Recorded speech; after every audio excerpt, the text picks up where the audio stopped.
セガサターンシロ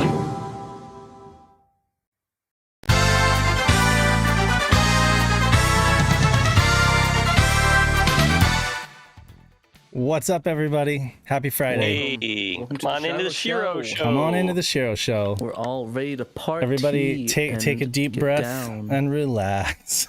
We've got through some of the holidays. We've got one more holiday in a couple of days. It's been a year. It's been quite a year. It has I'm been feeling quite a it. year. I'm feeling it all add up. You know? Yeah. Pat How is. are you guys doing? Kudos to Pat, who's doing this show while very sick. My heart goes out to him, but he's here, right? I mean, he easily could have bailed. Technically exists. He is here in the flesh, and he's living through it. Exactly. I'm living. I'm using like Sunday morning. Easy like a Sunday morning. Yeah. How you doing, guys? Pat's feeling a little rundown, so we're happy to have him here. I mean, I totally feel that though, because like this has been the year of getting sick for me, but anything but COVID. Like, because I have a closet full of COVID tests, and I'm testing myself all the time, and it's never COVID. It's always some crazy whatever it is that I bring home from the students at the school that I work at. So there you go. Where's Dave's anime shirt? What anime shirt? We all have anime shirts on. Yeah, that's true. We're two-thirds anime I know. themed. I'm off theme. Got my new what do you know? Bochi t-shirt on here. Yeah. I got go. my anime cat girl t-shirt. I love it. Yeah, Nice, no, you guys are rocking it. I'm not even sure if I have one of those.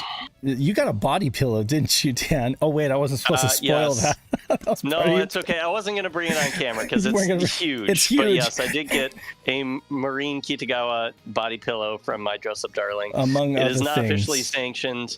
It's dojin, but yeah, I actually really like it. It's comfortable. It's pretty cool. I've never had a body pillow before. I never would have bought one for myself, but it's cool. I like it. You gonna take that to the mall? I was actually making it like making an what's it called? The emote on our Discord. But I thought that'd be a little bit too mean, so I didn't do that. Yeah, thanks for relenting on me this one time, Pat. Roberto Cristino asks if I got this for my birthday. I didn't.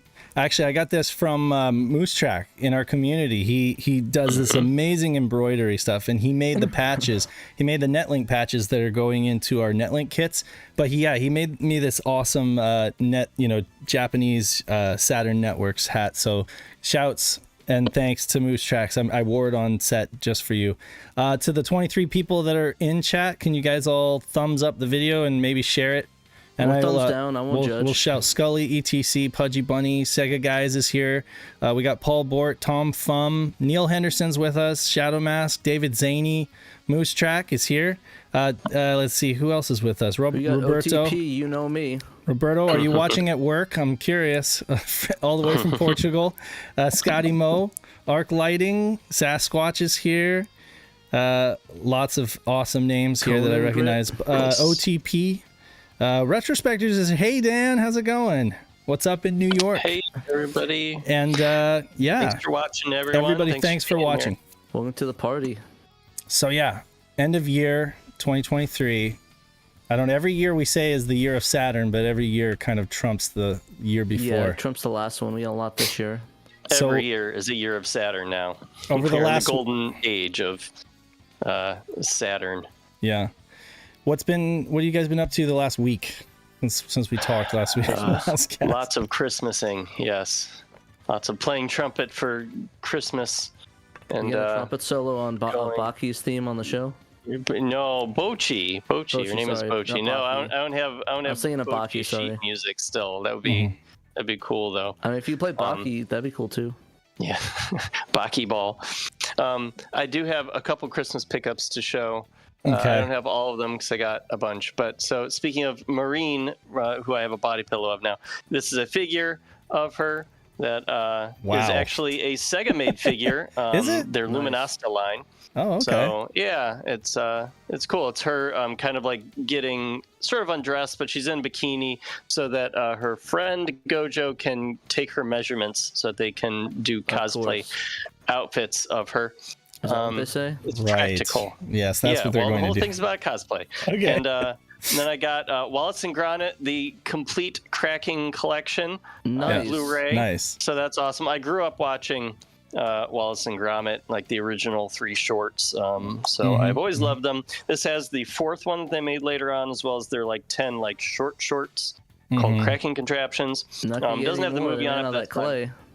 But yeah, like I've obviously seen this stuff, but like I wanted to have it on Blu-ray. You know, I thought that was cool, and I got Sonic Superstars on the Xbox, which I have not tried out yet, but I'm going to do that soon. And the last thing I'll show, most relevant I think to the viewers, is I got a gigantic popcorn bucket here from Bunny, and this will be really useful for when we have some movie nights, because my old popcorn bucket actually looked like this, but it was much, much smaller. And so I had to keep going back during the movie and getting, like refilling it with more popcorn. And I should be able to fit all of it into this thing. I like how Moose Tracks knew what my beanie was from. It'll also, it says Harkins right on it. Well, I mean, you don't know what Harkins could be. It could be anything. Oh, okay. All right, yeah. I mean, only on the East Coast. Do you actually know what Harkins is in Moose Track? I didn't know that. Yeah, Dan, that bucket is good for drama too. Anytime there's you bring out that bucket, you're just like, yeah, true. Yeah, drama going down in chat. Or if you want, you just cut a hole in it. And get out the bucket.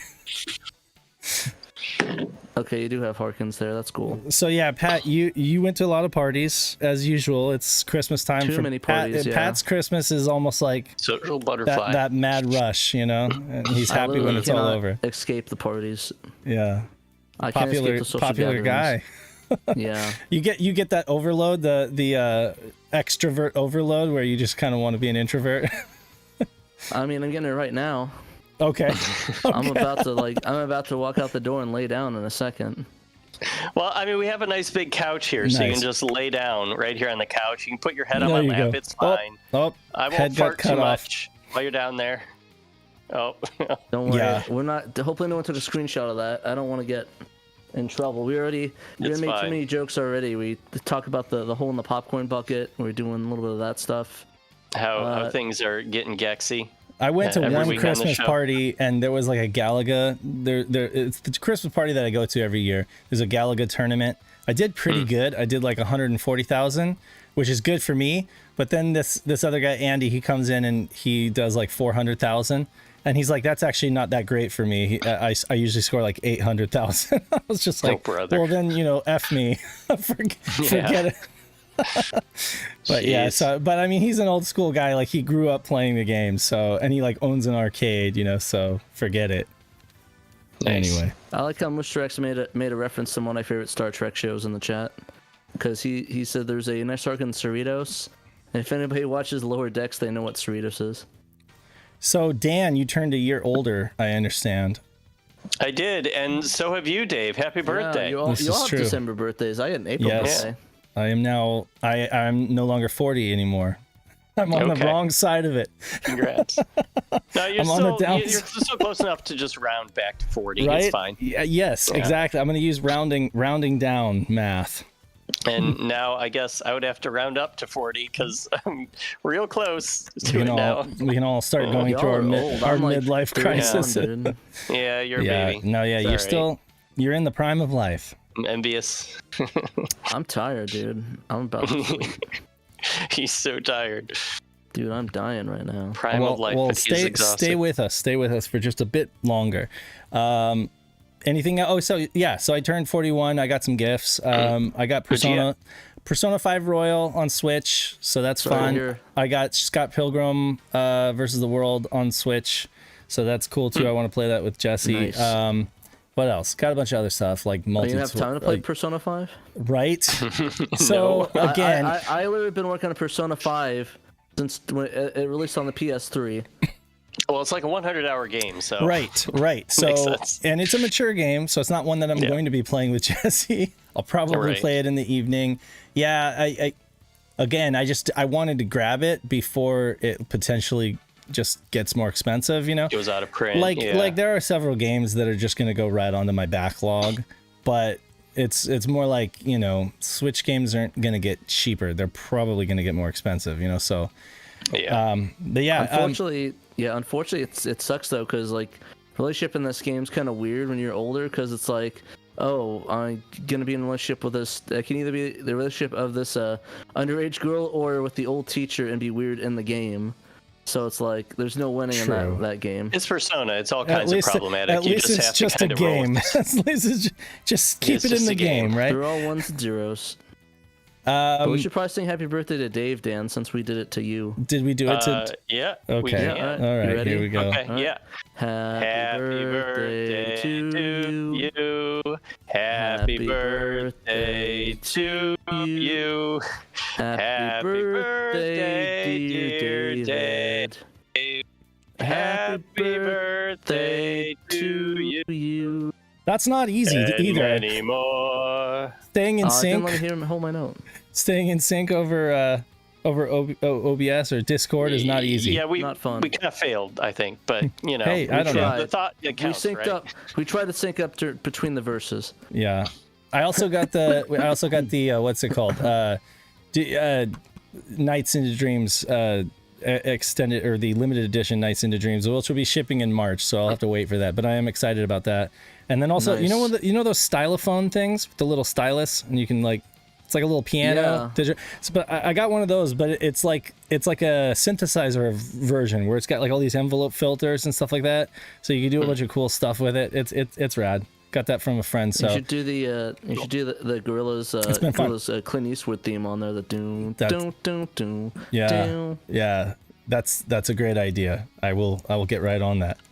Nice. We rolling right along though. I mean, past our updates to like so we've got a bunch of stuff has happened this week. We haven't been able to. I got stuff. Oh right. Okay. No. You said you were tired. You said you were tired. I thought I was doing you a favor. I want to do my update. Before the show, Pat told us he had like one pickup, and it was something he couldn't show on camera. So we're like, oh, okay, well, I all right. Other stuff. Go ahead, talk about it. I'm about to go bring out your dead. Harkins. I love Harkins. I got some dollies. I'll try to send pictures in the chat of that. I don't want to run the room right now. Okay. And I got a cool painting desk, so that was kind of neat. And a new computer desk eventually. I just need to not be sick to go get it. So exciting stuff. That's about it. A painting desk though? Is that like one of those like art desks? Yeah. Okay, cool. It's got wheels on it, so I can roll it around the house and paint in other rooms. That'll be very useful for your Warhammer 40k habit. That'll be rad. Exactly. It'll be good so I can paint on the toilet. Yeah, you can paint on the toilet. Because it rolls, right? You can just roll it right into the bathroom. It's got the wheels on. It's amazing. You know? Doubles as a TV dinner card. Exactly. There you go. Amazing. Amazing the world that we live in. So anything else? Yeah, so if that is all, we've had a lot of news happen like last week since the last show that none of us have been able to write up because we're all lazy gits. And also, it's just been very busy because it's Christmas and whatnot. I specifically have just been a lazy git last Tuesday and Wednesday I had off. There was not a holiday unless you want to count Tuesday as Boxing Day, which it was. But I just kind of felt like sitting around the house instead of writing news. This is America. I'm sorry. That's a Canadian holiday, Boxing Day. Thank you very much. I'm pretty sure Boxing Day is in being the in UK Northeast as well, Ohio, right? I'm just across the lake from Canada, and some people say that our accent is similar to Canadians. So, Boxing Day. Happy Boxing Day, everyone. I thought you were supposed to play Punch-Out on Boxing Day.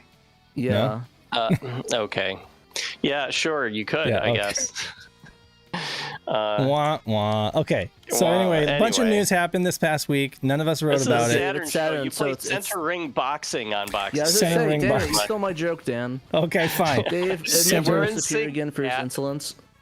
No, we're in sync. You can't make me disappear just because we're like, mind melding over here, Pat. Come on. Fine. Without who published Center Ring Boxing in the U.S.? Victor. Yeah, Victor. Yep. Except it was JVC in the U.S. because who's Victor, right? Why are you leading me astray, Pat? Come on. Yeah, no, you're right. It is Victor. Now. I think it's the only game that they published in the U.S. because we didn't get KO Flying Squadron in the U.S. So there you go. Yeah, we got KO Flying Squadron 1 though. This is true. But that was published by JVC. Yeah, that was published by JVC. That was not on the Saturn. No, it wasn't. But it was also a good game that I liked that I don't want to pay $2,000 for. So unofficially, what news do we want to talk about first that we don't have an article for? Well, right after our show ended last week, Archipel released their documentary on Kenji Eno. Right after, like a half hour. Yeah, it was like half an hour after the show ended. They put it up on YouTube. Of course, it came out like the week before at their in-person exhibit. Yes. Kind of celebrating Kenji Eno's life 10 years after his death. And I guess having panels with other video game designers and artists and musicians as well. But yeah, they put the documentary up a week later online for everyone to watch. And right. I don't know about you, but that's what I watched that night. Yep, I'm waiting for the English dub, to be honest. There was no English dub, I'm afraid. You should not wait. There were subtitles, thankfully. It's amazing. So did you guys actually watch it? Yeah, I watched it as soon as it. I watched it as soon as it went live. We tweeted it, Pat, on our account. I didn't tweet it. No, I did, but I mean, you see our tweets, right? I didn't see it. Okay. I didn't see it. I guess that's why Pat retweets. Pat was so busy with those parties. He was busy. No, yeah, I watched it immediately because I've been waiting for it for a year, and it was amazing. What did you think, Dan? Yeah, I thought it was good. I thought it was really good. Yeah.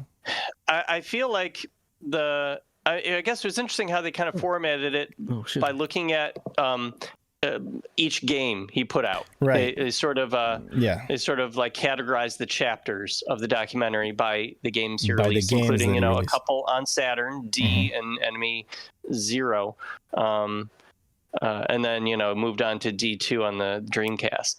And I guess I don't know. I thought it was interesting to kind of get these different sides of Kenji Eno from the people who knew him. It was interesting hearing from his wife. She seemed like she was, I don't know if she's good at hiding it or what, but she seemed like she was in surprisingly good spirits, talking about her husband. I guess maybe enough time has passed. It's been 10 years that she can kind of smile about him. Yeah. But yeah, I mean, it sounds like there were some hard times. Like he would put in long hours like a lot of video game developers do and not see his family. But it was neat seeing like the home videos of like him with his little son. Yeah, that was kind of cool. That was really cool. It's not like Japanese folks to get really mushy emotional on screen either. I guess that's true. Culturally speaking, like I mean, even for Westerners, we'll be like, oh, stop the camera, I can't take it. But I mean, like, it really isn't. I wouldn't have expected her to get, I would expect her to kind of hold it in. I mean, and I'm sure like if she starts thinking about that time, but I mean, she even said it herself. He was rarely home, you know what I mean? So it's like you wonder like how deep their relationship goes, or how much, I'm not implying that she didn't have like deep feelings for him, but I mean, when you're away from a person so much, you kind of already you lose a lot of time. You could have been making memories. Exactly. But yeah, no, a lot of time has gone by. He really put himself into his work, which is not atypical of, it's like what a lot of Japanese salarymen do. And I mean, creative types, they do. They just culturally, it's a culture that really, really pushes the importance of work, over everything else. And I mean, that's why we've discussed this before. That's why a lot of their game development houses were able to like be so much more productive than Western developers, because they sleep under their desk and they get it done in like these crazy short deadlines. Familiar.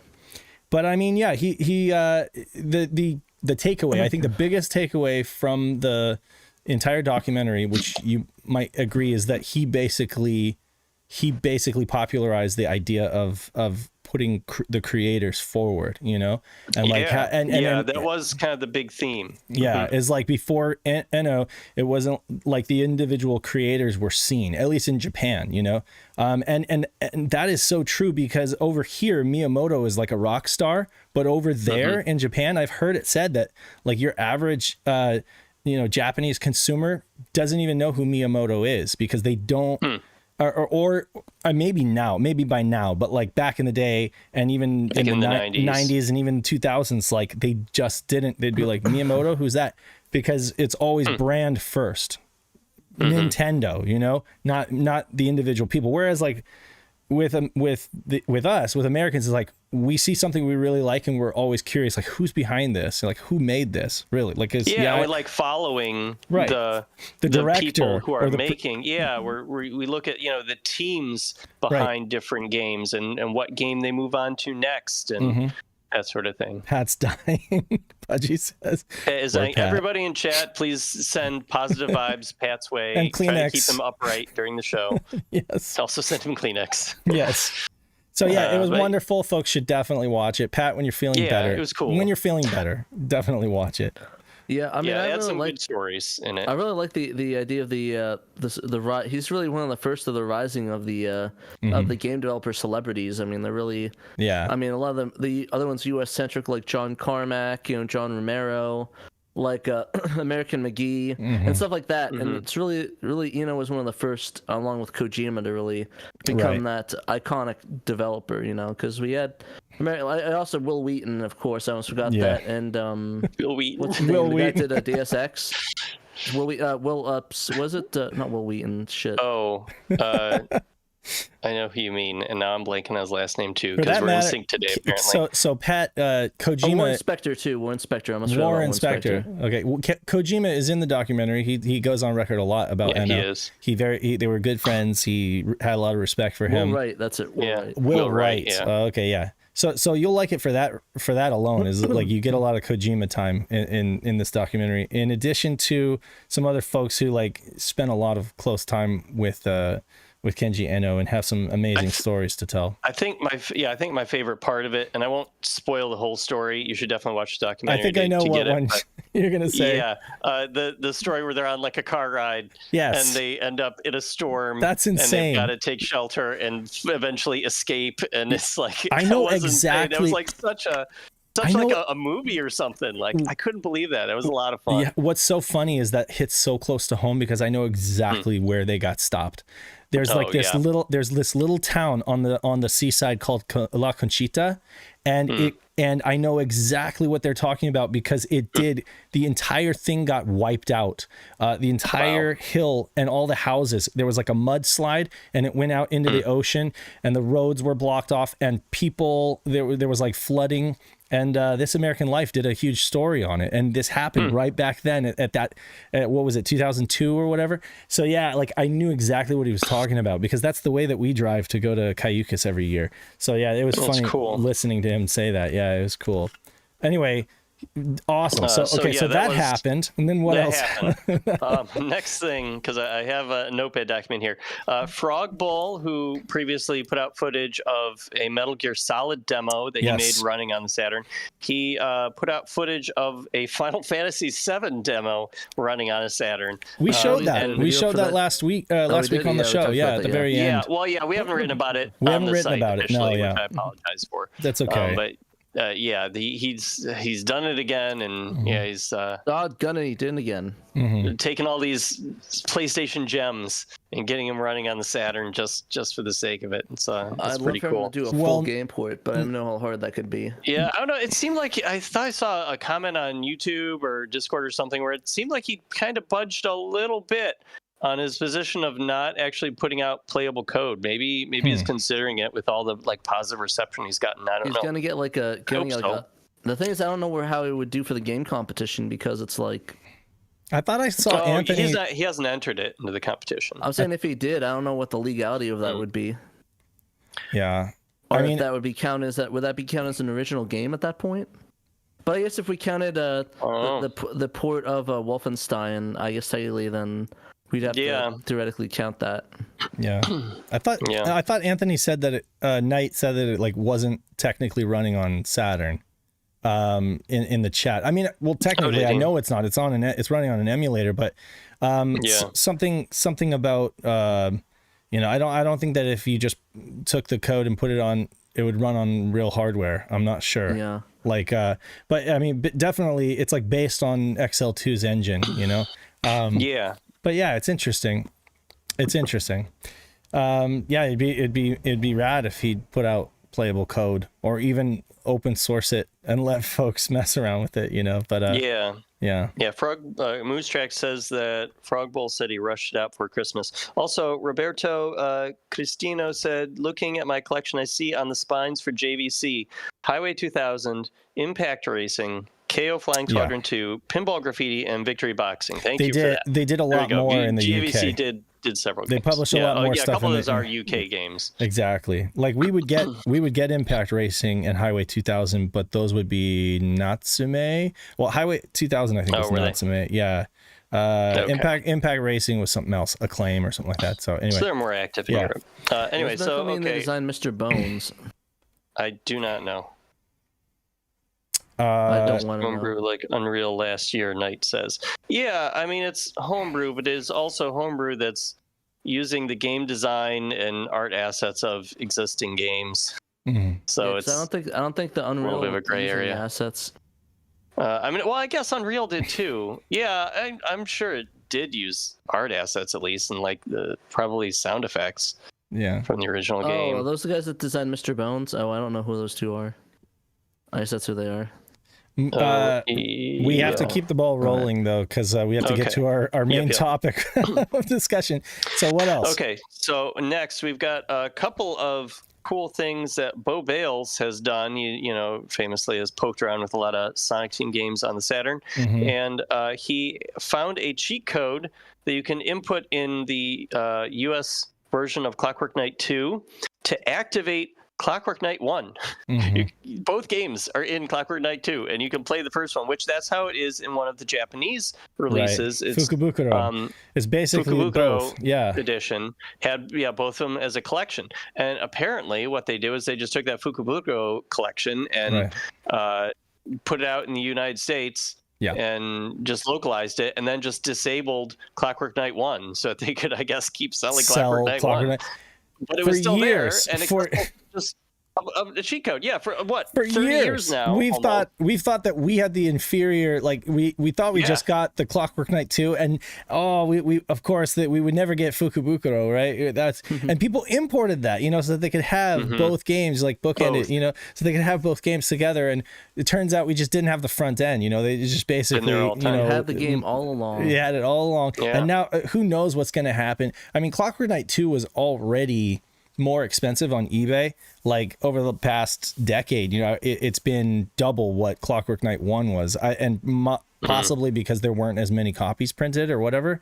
But I mean, like Clockwork Knight 1 is kind of going for a decent bit of money now anyway. Like a quick copy is like what, $50 or more, right? For a launch game. I mean, 2 was already like a $50 to $75 game like a decade ago. I'm maybe not a decade ago, but like back in 2016, 17 or whatever. So who knows what it's going to be now, but yeah, that it's just crazy. Like I'm really into all the stuff that Bo is doing. Like I love this like research or reverse engineering of these games and like digging into the code. It's so cool. I love hearing about like stuff that's been hidden away in these games for decades, and now we're just finding out about it. Which we'll get to a lot of more of that in the top 10. The coolest one I think is the Malenko's find with Tim, what's his name? NBA Jam. We'll get to that. And I mean, really quick though, Bo just focuses on Sonic Team games for the most part, right?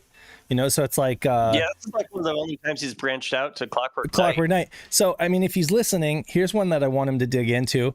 Of all games, and it's funny, is what is Independence Day? Okay, Independence Day on the Saturn has a Tizen Link cable screen. Like it suggests that there's link cable support in the menu, but you can't actually, it doesn't lead anywhere. I'm sorry, it's in the manual. There's a picture in the manual of link cable support, and it's like telling you how to do it, but then in the menu it's not there. And I'm just wondering if they kind of like turned it off. I've always wondered can we re-enable it? Can we re-enable it? Awesome. Is it even there? Is it just a dead end? Who knows? But it's like that's the thing. There's so many games out there that probably have a bunch of secrets. Do you want to play? Yeah, sure, I do. I want to play Tyson Link. It's not terrible, Pat. It's not great. I'll play it with you, Dave. You'll need to clone yourself, and you'll be able to find another person to play with you. John Hancock will play. John Hancock will play it with me. He loves that game. I'll bring it to PRGE. I just want to put it out there what the code is to enable Clockwork Knight 1 and Clockwork Knight 2. And that is when you're at the main title screen, you want to type into your gamepad up, down, left, down, right, up, LR, LR. So there you go. Up, down, left, up, you have to left, put down, right, up. LR, you have to put LR. this in every time you play the game. You want to play it. Yeah, every time you boot it up, I don't think it saves your profile. In fact, I think even if you beat the game or hit the reset button or something like that, it'll go back to the title screen and it's Clockwork Knight 1 is gone again. You have to put the code again in or something. So yeah, so it's a little bit touchy, but yeah, there you go. If it's even worth making a hack of that to do it automatically. Yeah. They already did that. Private Eye put out an action replay code. It's not a hack. It's an action replay code. It's an action replay code. Okay, well then it could be turned into a Delta patch. I'm sure Bo could turn it into a Delta patch. Yeah, which I have this vague recollection that he put something into the Sega Extreme contest. Let me check real quick because I got it up here. Could be. For folks who don't know, Clockwork Knight 1 and 2 were essentially just one game. They were always planning on having it be like this one game, but they had to reach that early, launch deadline. So they basically had to push out half the game and kind of just cut it, put a bookend on the middle there, and then work on refining the code and put out eventually part 2. But it was so even when you play part 1, it does feel kind of like it ends abruptly, and that's because it was never supposed to end like that. It was just supposed to be one big game, and that they ended up cutting in half. So yeah, the fact that they released Fukubukuro with both games kind of is what you should have gotten from the beginning. So yeah, it's neat that you can now have Buki. Okay, yeah, they did put out an X Delta patch. Oh, did they? Okay. I don't know why you didn't use Sega Saturn patcher, but it's fine. X Delta's fine too. I just used it today. Yeah, it's in the resource area of Sega Extreme. It says Clockwork Knight 2 US version enable part 1. He mentions the code, and then he also has a download there, and the patch will just enable. It'll alter the instruction that disables part 1. So you can play part 1 without putting in a code. So there you go. It's there. It's on Sega Extreme. Liebst du der Sega Saturn? Ich liebe der Sega Saturn. Es ist mein Lieblingskonsole. So Bo mentioned the reason why Bo didn't use. Ich bin sehr müde. Sehr, sehr müde. We are now a German cast, but the reason why Bo doesn't use Sega Saturn patcher is because he said that it's been crashing on him quite a bit. Oh, right. Yeah, so I don't know exactly what's going on there, but he said X Delta's been pretty stable for him. I just used it today to patch out Knights, and it worked very easily. It's like the same kind of simple tool, so I guess to each their own. Obviously the idea with Sega Saturn patcher would just be to get a one tool for everything kind of thing, but but yeah, I mean, if it's crashing on him, I understand the need to use something else. Okay, so the next thing? Yeah, what's the next thing? Okay, so the next thing is also Bo Bales related. He got Bo Bailey's. He got Knights into Dreams working with the new Retrobit controller that just came out. Yeah, which of course that controller technically works with it, but it doesn't use the shoulder buttons to do aerial tricks, which I guess I didn't realize I wasn't doing when I was playing it the other day on Christmas. Because I don't know how to play Knights. Okay, so I have to thank you, by the way, Dave, for holding your tongue as I'm sitting there ignorantly saying, "Hey, I can do tricks," and not realizing, "Oh, I'm actually just using the drill dash or whatever." Right.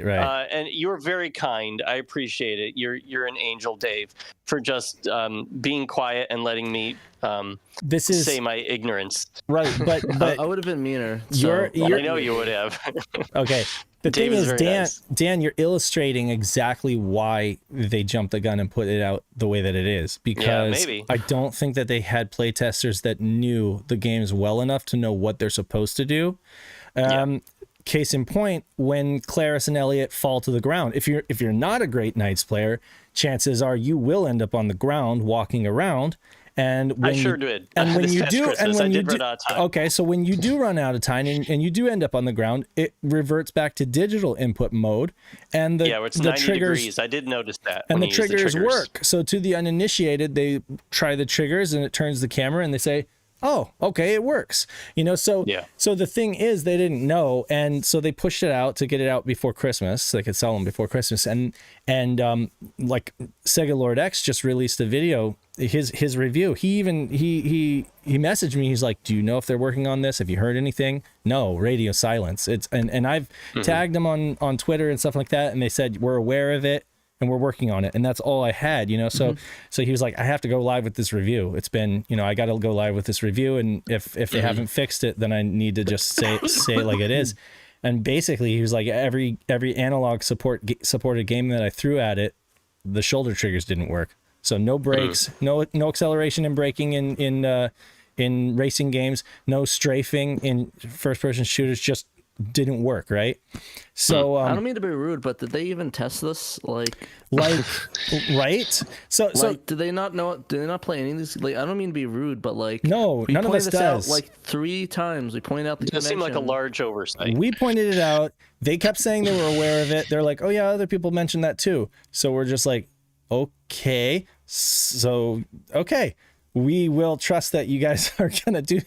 We'll trust that you guys are gonna fix it before you put the controller out. But that's not what happened. Anyway, Bo fixed it. Bo through an action replay patch, and then subsequently an X Delta that's available on Sega Extreme for you guys to download now. You can patch out Nights into Dreams NTSCU, and it works perfectly with the controller. I would even go as far as to say it feels great. In fact, I play. Nice. I need to work on it a little bit more, getting used to like the tiny travel of the Joy-Con stick, But for what it's worth, latency is very acceptable. It's quite low, and like all the other great things that we had to say about it, Pat, those still stand, right? So like, and Dan, the thing is that like, to me, it's like, I know I've seen this a lot before with products, but I think it's kind of like egregious that like we have to patch a game to get to work with a piece of hardware, and not the vice versa. Right. So it's then of course, yeah. Well, it's so I posted this video up with praising Bo's efforts, and I tagged them. I tagged Retrobit because I want them to see the video. I want them to catch on, and I want them to patch out their product because Knight said this can be fixed. Essentially, it can be done the reverse, through via a firmware update. And so they responded, that they are aware of it, they're fixing it, and they're also addressing several other things. They said they have a firmware already that fixes it, but they don't want to push the firmware out until they make some other fixes that they didn't specify. Right. That's fair. So, I mean, that's good news. It's just, it took the air. It kind of just sours it a bit, I think. I agree with Pat that wouldn't it have been better if they just waited and put it out, good to go. So why is this firmware coming out now? Why didn't it ship with it just a month ago? It has the same. It hits the same as like the Panzer Dragoon remake kind of thing. It's like it'll get there, but it kind of left us all a little underwhelmed at first. Just because. I think the thing is that we said this before, and Saturn is not their first market that they have to aim for. It's the Nintendo Switch people using it on, which I'm sure it works great for that consoles. Yeah, exactly. So like, we're gonna be the last to get the good stuff, unfortunately. Right. Yeah. I mean, but then again, we're the picky ones, right? I mean, that's okay. I mean, I admit that. I don't think it's picky to point out the controller is literally flawed. What does it do well though? Like, what does it get right? It uses better plastics. I can say that. Like, it definitely it feels better. The shoulder buttons feel better. I'm not worried about breaking the D-pad anymore. It doesn't jiggle around. Seems very nice. D-pad's very nice. You have it too, Dan. So I mean, as a digital pad, it's perfect, essentially. Yeah, I don't have it in my little haul here to show, but I did get one of these controllers for Christmas too. Yeah. Right. Did you say something? Yeah. You mentioned an issue about auto off or when it goes into standby, like it might, or maybe that was Derek A-Team talked about like it killing the battery in standby. No, that was me. I was sitting there. I had beaten Christmas Nights, and so the credits were rolling, and I was just like sitting. I put my controller down. I was sitting on my phone, seeing what people were saying on Discord or whatever. And then like the credits end, so I go pick up my controller and like keep playing, and like the controller had automatically turned itself off. It's like, okay, that's fine. I press a button and it like could not reconnect to the receiver. And so then I was trying to do the whole like holding down to what they tell you to do to pair it, hold down the button and press the button on the receiver. And I did that several times and it would not repair. And the only thing I could think of besides some kind of weird glitch was that maybe it didn't have enough power because I had just taken it right out of the box, started using it. I didn't charge it. So maybe it just was running out of juice. I had done a few run-throughs of nights at that point. Christmas nights anyway. So I plugged it in to charge it, and then I actually haven't tried it again since then. So I should make sure that the damn thing works. But yeah, that was kind of annoying though, that it's like, well, this was working 5 minutes ago. It auto turned off and now it's just done. So I had to just take the receiver out and put in my actual wired original 3D controller, just so I could keep playing nights on Christmas. Yeah. Oh, yeah. Wow. Latency wise, I want to say, so actually speaking to your point, it should, when you press start, it should go to sleep and to save battery, but when you press start, it should wake back up and start functioning. The fact that it doesn't, that is kind of strange. What I would do rather than trying to repair it is just yank out the dongle and then plug it back in, and it'll go through like the reinitialization process. Cause I didn't think about that. The dongle, and that seems to work really well. I noticed personally that it doesn't want to work when you have an action replay. Like I noticed that about the Retrobit controller, because I've been using the action replay to do these codes with Bo Bale's codes. When I'm using the Retrobit controller with the action replay menu, it doesn't work. So I had to actually enter the action, use a wired controller to get the action replay code fired up, and then switch over to the Retrobit controller. So that's an interesting little debugging piece of information as well. But weird. It does work with the satiator menu. Yes, it does. It works. It works fine with the satiator menu. You're correct. And it works in the pseudo Saturn menu. I have one of those red pseudo Saturn cartridges with a switch on top. Right. Which I do have in the console at the same time as my satiator for whatever reason I might need it to be, usually just to have extra RAM, and you can at least navigate through that menu. But of course that isn't the stock action replay menu, so that's interesting. I haven't done any kind of like extreme frame analysis in terms of like latency, but like I said, I feel like the latency that's there is on par with what we've become accustomed to with like Bluetooth controllers, Joy-Cons, PlayStation 4, 3 and 4 controllers. What I will say though is I was playing Road Rash with Jesse the other day, and we were playing with the Retrobit controller. Works great, digital mode, right? And then I just decided, let me try a wired controller and see if there's any performance advantage, right? And it's very slight, so it could be a placebo, but I did do I did do better with a wired controller. Yeah. Not only is the shape much more familiar in my hands, it's slightly smaller. And also it's just, like the response was just very, very like immediate, and that makes sense because there is a difference, right? Like it's impossible no matter how good wireless controllers get for them ever to be as good as wired, right? Because it's just theoretically and literally impossible. Wired is immediate, so there is, I did perceive like a performance advantage with a wired controller. But going back to the wireless controller, it was still fun. Like we were having fun, and it didn't take away from the gameplay experience at all. I would just say that for folks should always bear that in mind, that if you're really looking to like play like a shmup and you're serious about scoring high, then you shouldn't be considering wireless anyway, but if you're looking for like a daily driver controller that's going to do 90% of what you need to do, this is a great option, for sure. Well, I have to say a big reason I wanted this controller, not the only reason, of course, but a big reason was to have that Saturn, that Sega D-pad for games on my Switch. Yeah. And also have analog sticks available, because like I've used Retrobit Sega controllers with Switch before, but they don't come with analog sticks, and sometimes in some games like that's an actual problem. So it's really nice that this one at least comes with those. So I guess for probably the main reason that they built this thing was a reason that I did want to have it. So I want to shout out nice 59 viewers. Thank you for watching. Oh yeah, yes, everybody. And Moose Track said he was confused about whether this was a patch for the game that we were talking about from Bo Bales. Yeah, it's a patch. You can download that also from the resources area of SegaExtreme.com. It says Nights into Dreams US version fix for Retrobit analog pad, and that is also an X Delta patch. Yeah, to make the triggers work while you are controlling Knights. So yep, that is a patch for the game. But what Retrobit is working on is a firmware for the controller that I guess you would have to hook it up to your PC to load on there, and then it should work on games without having to patch the games.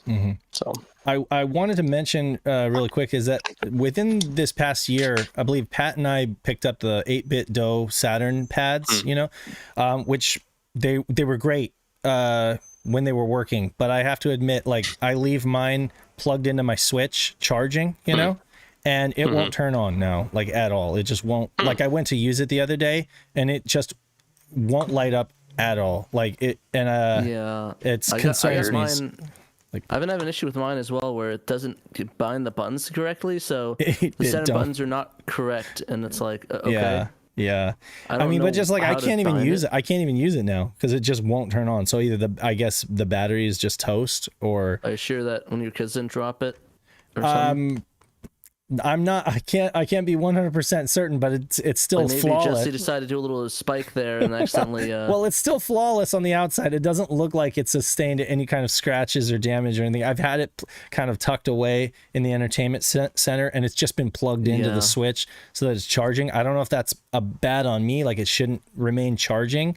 Folks in the comments, if you have any idea, if I like toasted the battery by keeping it on the charger. But I mean, like, I'm not going to be using that thing all the time, and when I'm not using it, I want to make sure that it's topped up when I do go to use it. Maybe it didn't even charge. Maybe you have to charge it into like a wall charger. But I tried that too. I've tried different cables. I tried the cable that came with it. I tried plugging into the Switch, plugging into a wall charger. It will not light up. It will not charge.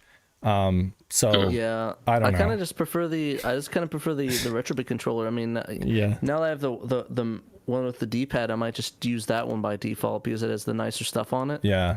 And all the buttons are correct, so it's like... Oh, another crappy thing happened. I finally have started experiencing Switch Joy-Con drift, and it is a nightmare. Like, it's beyond the point. And it's because my kid plays the console, right? And he's like, he plays it a lot. He's rough on it. But I mean, it's like, it's beyond the point where I can even do the... I don't have a kid. I'm not rough on my Joy-Cons. and it still happens to you. Still started drifting. It's the left one? It's the left one, right? Oh my God. Does it drift up? Does it drift up? No, it pulls left, I think. It pulls left. Oh my God. So I can't even calibrate it anymore. It's beyond calibrated. It's just shot. Yeah.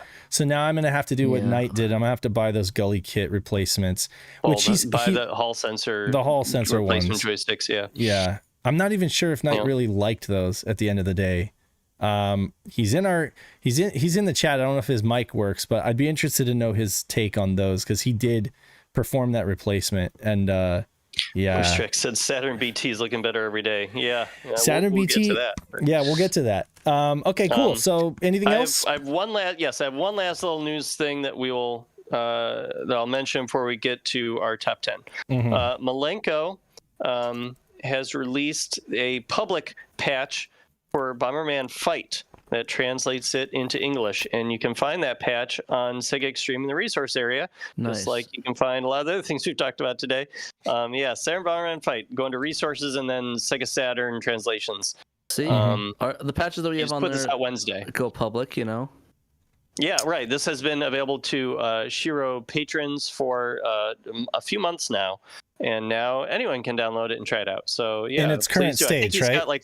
In its current stage, it's not finished. I think he's got like 3 characters' stories translated. So that's I believe that'll get you started. He wanted us to boost the signal and put out a call to arms for folks, anybody who wants to help him carry it past the finish line. Because he told me that it was like, he's worked on it a lot and he's gotten a lot done, but it's still far from finished, and he needs help. So if anybody's interested in lending a helping hand with Saturn Bomberman Fight, please get in touch with Malenko, because again, like sometimes these projects can be just like a massive undertaking, you know, and he's also a dad and he's got a job, and there's a lot of like life can get in the way, you know, so it's like the more hands on deck, the more like we can help get these things done. So just reach out to Malenko if you're interested in helping in any way. I'm not exactly sure what it was that he said that he needed help with specifically. I can look at my DM, but I think he was running out of space for more translations, so he needs to figure out a way to do like a different encoding or variable width font, something like that. He's also been collecting a lot of long boxes. He's like, I've almost caught up to you. Yes. So Malenko says in chat, get 1 byte reads working and not break everything else. So that would help. He's got to just fit more text into a smaller space. Yes. Okay. So there's a lot to that game. And I apologize. I should have shouted this out last week, but I forgot. But it was just Wednesday. Well, you mean like the signal boost thing? Yeah. Signal boost thing. Yeah. Because he mentioned that to me back on the 15th, and I just like I was over my bandwidth in terms of everything going on, you know, but now I wanted to just let the community know that we need somebody. We need somebody to help out Malenko so we can get Saturn Bomberman Fight done.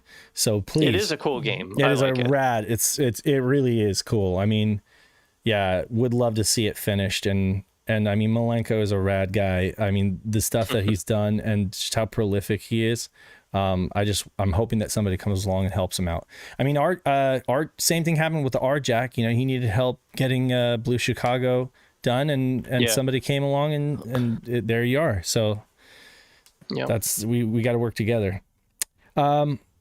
Teamwork makes the dream work. Yeah, and Malenko's collection is looking really sweet too. He's got a nice Billy bookcase, and he's got a ton of US long boxes and a bunch of imported stuff too. So good stuff. Slide that collection in the back of the bed and just drive away. Hey Synth, how's it going? Cheapy. Cheeple. we got Synth here. Ready to join. So okay. Where are we now? What's next? Top 10. Okay. Well, I guess there's the best of Saturn of this week. I don't know if you want to discuss that real quick. Yeah, we could do that. Let me bring up the browser here. Oh, hey, Synth, how's it going? Let's do this. So hopefully high schools are not keeping you down. Yeah, teamwork makes the dream work. Oh, one more thing. One more bit of update news. I'm starting There's been a lot this week. There's been a lot this week. New page. Okay, new page on Shiro. It's not published yet, but it's something I'm working on. It will be a Sega Saturn address book, or Rolodex, if you will. I want to create a directory for all the people in this community that do amazing stuff, okay? And I'm talking like game hackers and patchers, homebrew developers, content creators, repairs and mod technicians, trusted resellers. I want it all. Like I want blog writers and book writers. We've got several friends who do that Can stuff. You put my info on that? Yes, absolutely. So it's going to read like a phone book, okay? And it's going to have simple, profile image, name, one sentence regarding home what address, you do. Phone number, social security number. Simple. You can opt in or opt out of having some kind of contact information there, but I'm not using like email address. I'm using like info, the word at, separated, and then email address. So it can't get scraped. And whether or not you are open to commissions, okay? So like whether or not you happen to be open to being approached about a new project, okay? Because like I've had folks in the professional game scene reach out to me and they're like, do you know anybody who's currently looking for work, like for translation work, And, I reached out to like Greg Lackerware, right? And he was like, I would, but I'm super busy right now. But here's somebody, that you might reach out to, and there's a few people that we know, right? So if you are interested, please DM me, okay? Just please DM me with simple details, and I'll add you to the directory. And that way, people from outside our really like insulated community will be able to get in touch with you for interviews, or if they need work, or if they need help with something. I think it would just be a great added resource to our website. So please, reach out to me if you'd like to be added to that Rolodex, okay? We have a super chat if somebody wants to read it. Yeah, super chat, yes. Malenko. I'm translate initial translate D. Translate initial D. Translate the D. I want the D initial. It's initial okay. I'll continue to play it untranslated. I just need to get good at reading Japanese. Honestly. I mean, we already know the story about initial D. Right. Boy doesn't know how to drive car. Boy gets super good at driving car, and then he breaks his car because he got smoked by a Mazda. Was it no, the Mitsubishi Lancer Evos. You know what's so funny is I've been watching Days of Thunder, or not been watching. I watched Days of Thunder the other day with Tom Cruise. It's like Top Gun, but with Daytona rally or stock cars. I think they got that idea. They might have gotten that idea from that because, again, like he knows how to drive a car, but he doesn't know anything about cars. And Sega went on record saying that they got their inspiration for Daytona USA from, like Days of Thunder and the Indianapolis 500 and everything. So it's just interesting how games and anime take inspiration from, media and, pop culture stuff. There's a YouTuber named Patrick H. Willems, and he does a lot of cool like film analysis and that sort of thing. And he actually just put out a video about Days of Thunder the other day. Did he? Not just Days of Thunder. Yeah, not just Days of Thunder, but like a lot of those movies from the 80s that were produced that show with Hulk Hogan? by the same. This the one? Wait, was this the video about how like Days of Thunder ended the 80s? Yes. Like, it was like ended the 80s. It was so over budget that so like it was a critical success, but it was a commercial failure because it just cost them way too much to make. Was it even a critical success? I mean, because I thought audiences just were kind of like tired of that formula, which they had already used in like in Top Gun and a few other movies that I'm blanking out at the moment. This is the video. That's the video I'm talking about. I saw that same video. Our feeds must look a lot alike, except for all of the I guess so. body pillow stuff. I don't have any body pillow videos, okay? I do have some anime clips. You gotta take that body pillow on a roller coaster. I'm not taking that. I don't want it to fly away. Take it on a Ferris wheel. You do a picture of you. You know that meme? It's like my boyfriend and his $200 body pillow, whatever. Like one of those memes. No. Pudgy. I need a Segata Shiro body pillow. Body pillow, yeah. Yeah, that'd be good. Yeah. In the meantime, I got this guy. It's so soft. It's like a squishmallow. Saturn, my little Saturn. Yeah. I got a Kirby body pillow, but by Kirby body pillow, it's a Kirby plush that's pretty big. So. Oh my god, I got the kids like life size Pokemon Squishmallows, and by life size I mean it's like a huge Bulbasaur that's like the size of a real Bulbasaur, and I'm so jealous. Like I want them myself. I got my son a Squirtle and my daughter a Bulbasaur, and I'm so jealous. Nice. I'm like, I think I might just have to. Chat. I had to donate $3, so you can't call me a $2 whale. Well, you just upgrade yourself to a $3 whale. $3 whale, yeah. $3 whale. Okay. Sorry, I apologize. I'm the one holding up. $3 cutie. So what do we got here? Okay, Best of Saturn. Sorry about that. Oh, I like this one. I can actually talk about this. Greatest shits. I mean hits. No. Midway's arcade greatest hits. Yeah, so Arcades. Can we hear somebody Photoshop an S before the H in hits? So there were a couple of these compilations, a few actually in Japan. They were no stranger to these like arcade compilations, but we only got two in the West. We got the Midway one and then the Williams one. I really like the Atari collection. You get Asteroids, you get what else? You get Tempest. You get go up with that. What's with that dude? What's with this dude? Why is he existing? I'm just gonna like here. How do I make it so that he's like just looking right over Dan's shoulder? I'm gonna do that. There you go. He's trying to kiss Dan. He's giving a little kiss. Somebody screenshot that and make it a GIF. Someone He's a screenshot little too close for comfort. He wants to kiss Need a your little forehead. space. He wants your body pillow, Dan. He wants that Unage Ritsutsuko body pillow. So, okay, I will read what Peter wrote. Compilation games were of varying quality on the Saturn, but Digital Eclipse, shouts to Digital Eclipse. Chris Kohler works for Digital Eclipse, and I have a great appreciation for Digital Eclipse. Shout Chris Kohler. I think Atari just bought them, right? Or was it the other? Yeah, like I think Atari. It's funny that Atari just bought Digital Eclipse. And here we're talking about put this out way back in the day.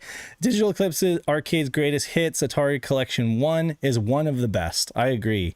6 classics, Missile Command, Tempest, Breakout, Asteroids, and Battlezone, and Centipede are faithfully recreated in all their glory. The game also includes a well-produced documentary about each title, including interviews with the original programmers. That's who this guy is. Even back in the day, they were like, Digital Eclipse was doing, like didn't they just put out what was it, Karateka? And it's like this experience where you can play the game and you can get the interviews and stuff like that. So yeah. I mean, it's cool that they were doing this back in the day. Crucially, a save file will keep track of your high scores, which is what these games were all about. Very nice. Thanks, Peter, for posting this up. And honestly, we missed out on a few, James is right. From the Sega guy says, I love the Capcom Generations compilation released in Japan. Excellent one. Also, the MSX compilation is great in Japan. That one's laggy, but it is fun. It's laggy. It's not cheap either. But again, like for folks, like Chaz was saying, he highly recommends it because a lot of folks would just otherwise completely sleep on MSX. It's just too expensive. It's so expensive. Metal Gear Solid is like a $500+ game on that thing. It's like, oh my god. But I mean, so I have both of these, the Williams and Midway collections, and I think they're really worth it. Honestly, like I actually used to be so kind of, prejudice is not the word. Like I used to just kind of have negative association with like arcade compilations, because a lot of the times, at least in like the PS2 era, they would just be emulations, but like with this case, like they were just porting these, and they were like creating like these bespoke ports. So I felt like it was really good. Like I recommend Wouldn't you put like the Sega Ages Volume 1 in the same vein as this in the Street Fighter collection? Oh, absolutely. And the Sega Ages, so we it sort was of got M2. 4 so yeah, like arcade collections. With M2, they not only would they do excellent emulation, but they'd add the front end and they'd add all the extra bells and whistles to make it an experience, so like I have like the 3D Sega Ages on 3DS, and it's too bad we only got the first one, but it's an excellent stuff, So Dave, I had a question. Yeah, what's up? Would you recommend that people pick up Arcade's Greatest Shits? If they can get it for like $40 or less, I think that it's worth it in a long box. And and if they can get it for cheaper and like a Japanese release, then yeah, definitely. But I mean, yeah, if you're collecting long boxes, it's not easy these days. They're all really expensive. But I mean, if you find something for $40 or less, I recommend it. I think it's worth it. It's not going to get cheaper. I really recommend picking up some of the greatest hits of all time. There are a lot of really good ones. You've told that joke 3 times now, Pat. It How much mileage are you expecting to get out of it? Okay. It's getting funnier. It's getting funnier. Okay. It's getting funnier. Trust me. It's warming up. It's like a. Yeah. Malenko says it's easy. It's just not cheap. He should know. He's the one still collecting long boxes now. My heart goes out to him because that's not for the faint of heart at this point. Yeah.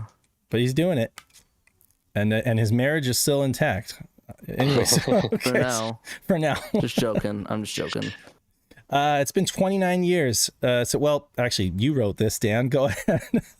That's all right. You can read my writing. I'll read what Dan wrote, and then he can take it Dan's away. Writing. It's been 29 years since Sega unleashed the Saturn upon the world. Unleashed the beast. And despite the company washing its hands of the console after just 5 short years, news continues to be made about it to this day. In 2023, many of the headlines were made by fans themselves. That's the truth. Who are keeping the Saturn alive with projects in both the hardware and software space. Let's take a look at the biggest Saturn stories of this year. Nice little forward there. So what do we got? I like it. Saturn BT made the list. Yes, number 10. And I'll preface it. I didn't say this in the article, but I'll say it here that I put together like a list of like 21 different things that I thought were kind of the bigger things that happened this year. And then I put it up to my fellow Shiros and said, okay, what do you guys think? And we did say last week on the show, hey, send us an email about what you think should be in the top 10. And then I don't think anyone sent us an email, so nobody gets that free game, I guess. Oh, well, darn. I'll have to think of a different way to give it away. You guys gave me a couple Maybe of next time. You guys gave me some thoughts on the top 10, but I also did look at how many engagements we got on Twitter, on X anyway. I couldn't look at every different social media platform that we post on, but at least on X, I looked at what was getting the most play among these different stories, and I did kind of rank this top 10 based on that engagement. On engagement, like how many times people were liking tweets about it and commenting under it and reposting it and bookmarking it. Just kind of engagement, just kind of told me how excited people were for these different things, how interested they were. So number 10 is the Saturn BT, was developed and went up for sale this year. So the Blue Retro project to make modern controllers usable with any device via Bluetooth birthed an adapter made just for the Saturn called the Saturn BT. The brainchild of Humble Bazooka, the Saturn BT finally went on sale in late August, featuring support for analog mode, mouse and keyboard, multi-tap functionality, updatability when connected to a PC, and more. Its injection molding and snazzy packaging gave the Saturn community a quality product for using any Bluetooth controller they want for their favorite games. So excellent little piece of kit, and probably one of the best pieces of Saturn hardware that we've received this year. Yeah, it does seem very refined, and of course it's all based on the Blue Retro project, which Humble Bazooka is not a developer for, but I mean it's open source, anyone can use it. Excellent implementation. And it does give some of the profits back to the developer of Blue Retro, so that's cool. And on our website, under all these stories, I do have links to all of our stories about each of these bigger stories, because of course we reported on the Saturn BT several times throughout the years it was getting worked on. So that's number 10. Number 9 is the Saturn core on Mr. makes major strides. This was this is a big story that started last year, but I would say really kind of kicked into overdrive this year. When the Saturn core of the Mr. FPGA first went up for download last year, it was playable only in a technical sense. Plagued by glitches, a lack of sound, and non-bootable games, it was a long way off from giving Mr. owners a decent Saturn experience. All that changed this year as developers Sergei Dvodnenko made huge strides with updates that added safe support, drastically improved audio, enabled garage shading, and provided the ability to play PAL games. All of that was on top of fixing game-specific bugs to make much of the Saturn library truly playable and enjoyable. By October, the core was added to the main Mr. branch, symbolizing how ready it had become for prime time. I like that you've got the Alfa Romeo there, the Martini Racing from that's excellent. So I mean, essentially, this is the year that it was released as like a public thing, a public release, exactly. Yeah, and I mean, I remember back when we were all speculating about how long it would take, but it actually, his determination, and just like working at it, like it just made it go by so quick. We didn't even know how. Honestly, they didn't even know how. Like, it's been theorized how much the Mist could handle. It wasn't even speculated that it could do Saturn or N64, but here we are now. It's doing both now, so it's kind of crazy. So it's very good. Joao P. Sardinia says, Boa noite, amigos, from Portugal. I don't know how to pronounce that. Either that or Brazil. That looks like Portuguese. Yeah, boa noite. It looks like Spanish, but I can't read it, so that means it's Portuguese. That's how I can tell. So shouts to Sergey. What does he go by?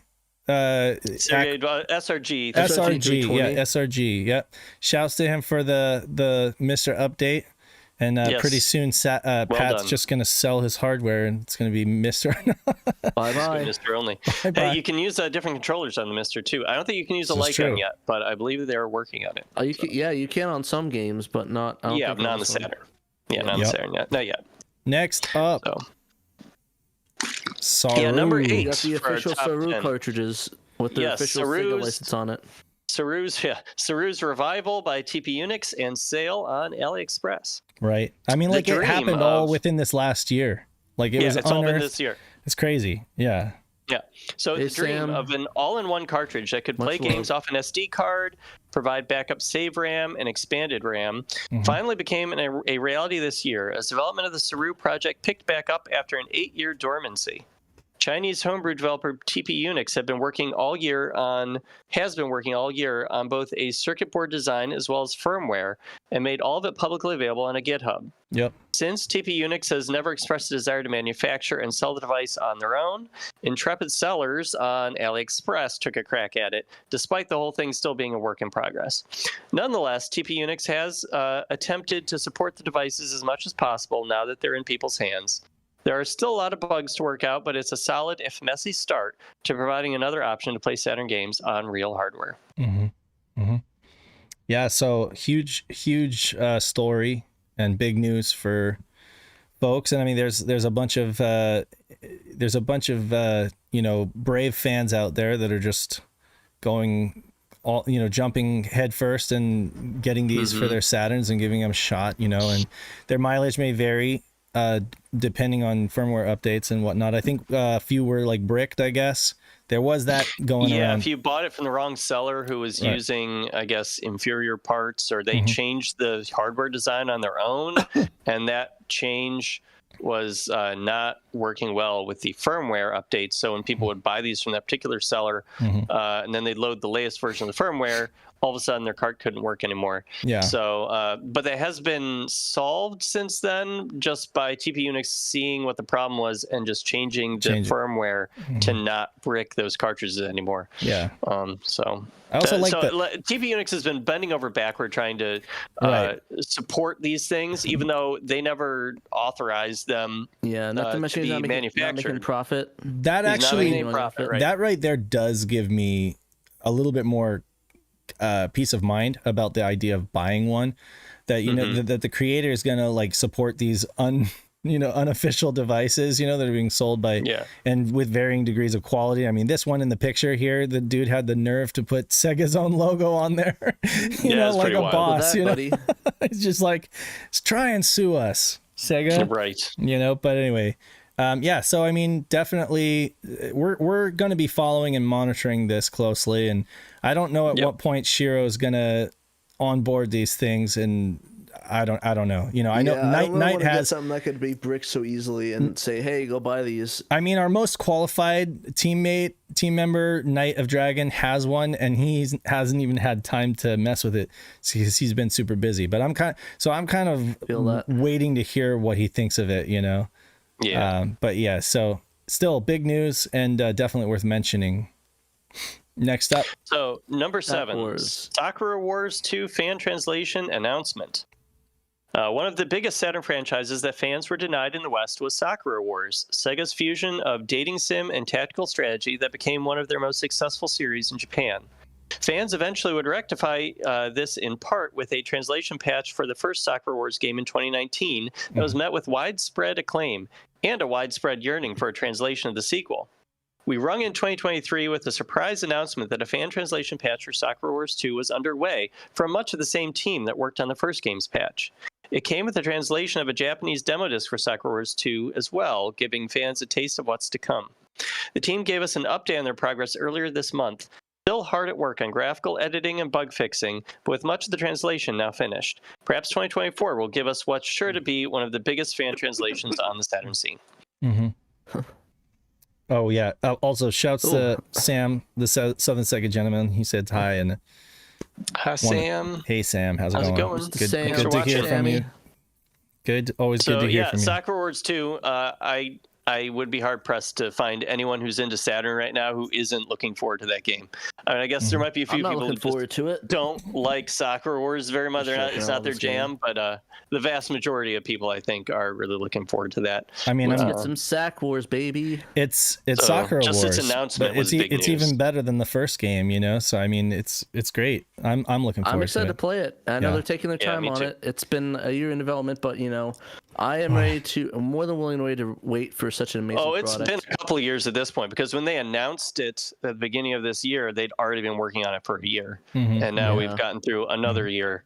So is this the game? Is this the game though? Is this the game that's holding up the competition? I know Emerald said he's looking to push back the stakes a little bit. No, it's not that close. It's not like it's days away. Okay. Yeah, because I know that I know we're extending the competition deadline. I think because somebody. I don't there's remember a few which project there's a few homebrew developers who they're like, I just haven't had time to work on anything, I need a little more time, so I gotcha. Everybody just decided to give it to them. Hopefully we might get a new version of CubeCat, I guess, and I know Slide Hop is pretty much finished and it's out there, so you can get that off of Sega Extreme's resource area. Right. I'm excited. Check that out. So anyway, number 6 in our top 10 biggest stories of the year: long lost secrets found in beloved games. This is what Pat was referring to earlier. Yeah. So much of the Saturn's retail library is nearly 3 decades old now, but there are still secrets being found in them by intrepid fans digging through code. This was a particularly big year for newly uncovered secrets too. Cheats enabled in Shining the Holy Ark by inputting particular names, secret characters in NBA Jam, including announcer Tim Kitzrow, who didn't even know he was in the game. That person used for that, they picked the correct basketball team. Yeah, if I do say so myself. Nice. Okay, Pat. Debug features in Nights into Dreams, multiplayer modes in a Burning Rangers prototype. Even just this month, Bo Bales found a playable dolphin in retail copies of Burning Rangers. Sorry, there's typos in this thing. I typed this really fast today. As well as the entirety of Clockwork Knight 1 in North American retail copies of Clockwork Knight 2, accessible via cheat code, which we talked about earlier in the show.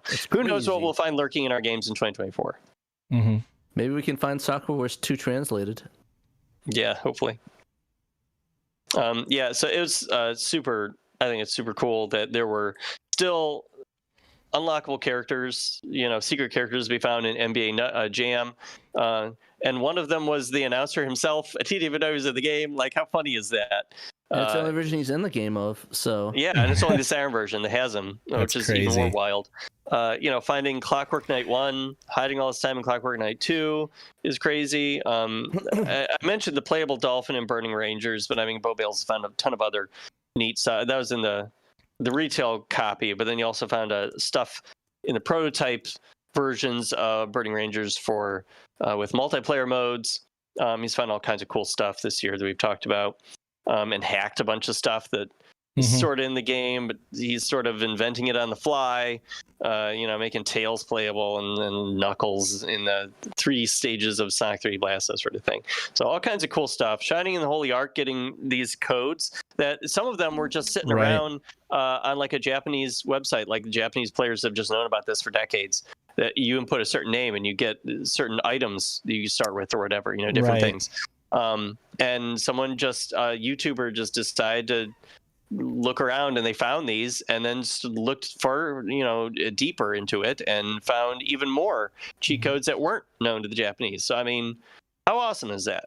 Someone just got a little curious and now we have all these new cheats we didn't know about. And the fact that that his discoveries and his reverse engineer these games could inform fixes, patches to like the Retrobit controller, right?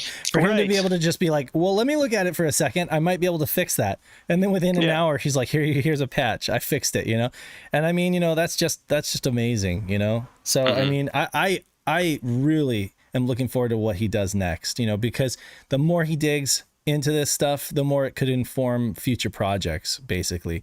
Related to like Sonic Team games and stuff. So kudos. Next up, number 5, we have Red Moon Lost Days, commercial physical sale. The first. So this year, was that, Dave? You go. You were about to say it anyway. Yeah, this year saw the first time a homebrew Saturn game was sold on physical media. Red Moon Lost Days, a visual novel with RPG elements by San Sigolo and Neuramage Studios. The game was released digitally on itch.io in a pay-what-you-want model in January, before Neuramage began selling it on 2 discs with a jewel case and manual via Retro Room Games website for US $25. As there is still no way to replicate pressing the wobble found on retail Saturn discs, these are simply burned CDs that require a way to defeat the console's copy protection, such as an action replay cartridge. Nonetheless, it's possibly as close as we'll ever get to seeing a fan game get a retail-like treatment. So very cool. I think this is the first time homebrew games ever been sold for the Saturn. Hopefully it's a precedent that has many to follow, you know? Yeah. I've got a copy of it. It's a really cool game. I love the disc of it. I Absolutely. love the whole presentation. Thank you very much. It's a nice package. Yes. Next up, we got Tomb Raider. Number 4, Tomb Raider Gold ported to Saturn. So one of the Saturn's most prominent games, Tomb Raider, got a PC-only expanded edition, Tomb Raider Unfinished Business, also known as Tomb Raider Gold in North America. It added 4 bonus levels across 2 chapters that were never officially released for consoles.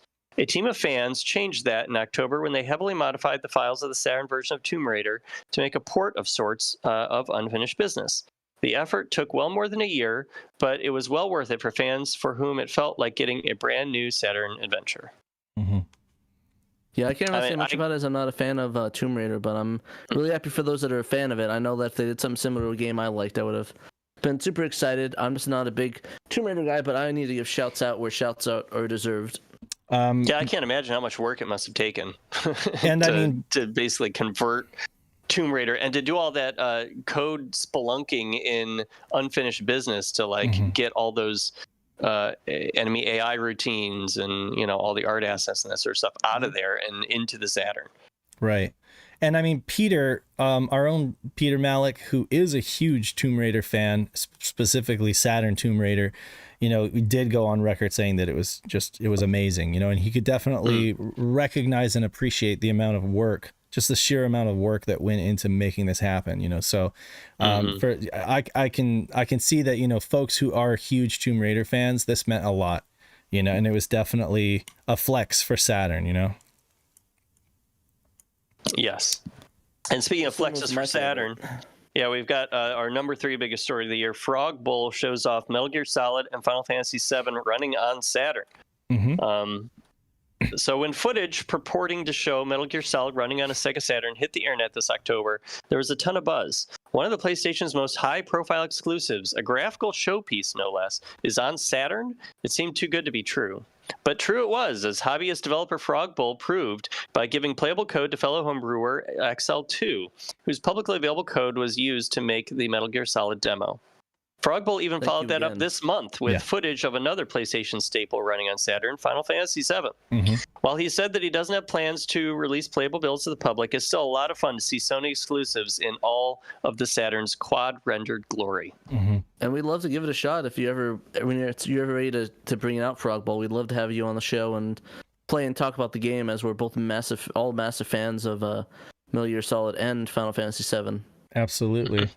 And I mean, it is kind of like a chip on the shoulder kind of thing, where it's like just proof to the world that Saturn totally could have done this, and they could have easily ported it back in the day too. It's just the circumstances being what they were, things weren't great for Saturn, and so it often did kind of get the either sloppy seconds or just short shrift. Exactly. I got the short end of the stick so many times, time after time, not in Japan, of course, but it definitely in the West, but it would have been cool. To see, like Konami did support the Saturn, but you saw it in games like, Castlevania Symphony of the Night, where they kind of would just rush the port out the door and do, it had to be done from the ground up or it was going to be compromised. We know that now. They weren't putting a bunch of exclusives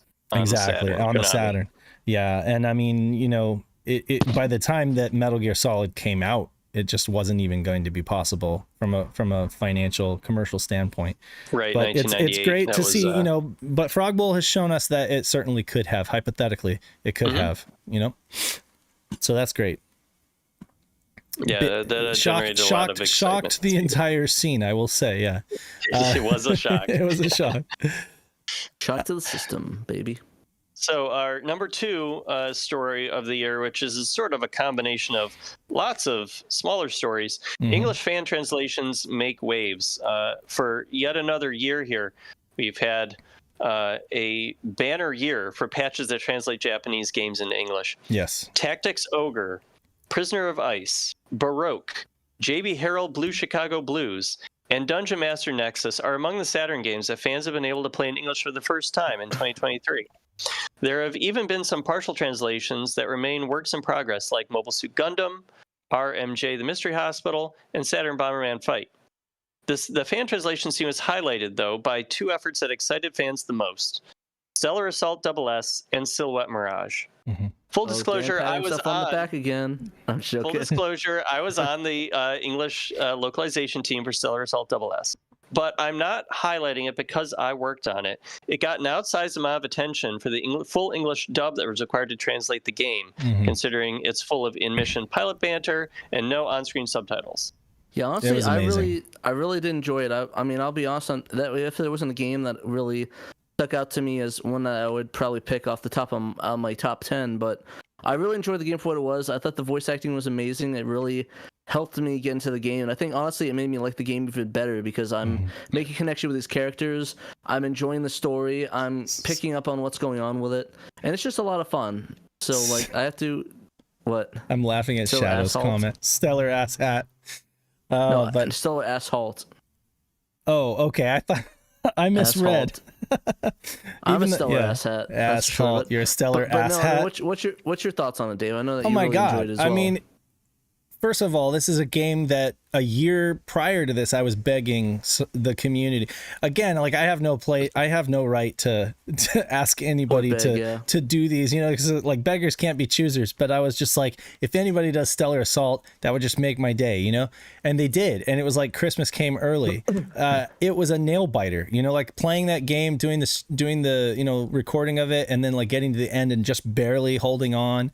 All of the the voices were just put you right there. That so made it so immersive and such a awesome experience.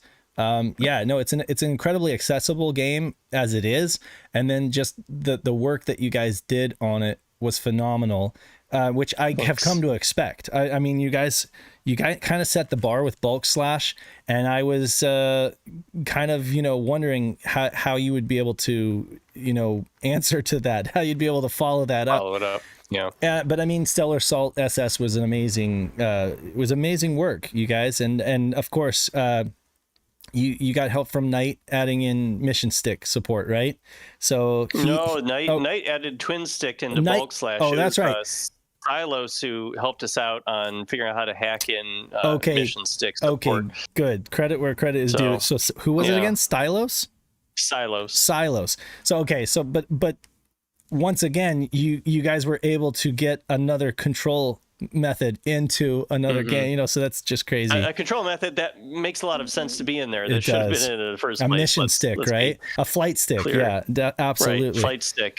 So I mean, yeah. So anyway, so thank you. I appreciate the kind words. Of all of you guys, the entire team. Yeah, no, the entire team. It was all the voice actors. Huge shout out actors. To Lacquerware for translating and voice directing. Huge shout outs to all the voice actors, right? And Shadow Mask for doing all of that audio mastering, which was a ton of audio to master. So he was working Shadow is the man. Shadow is the man.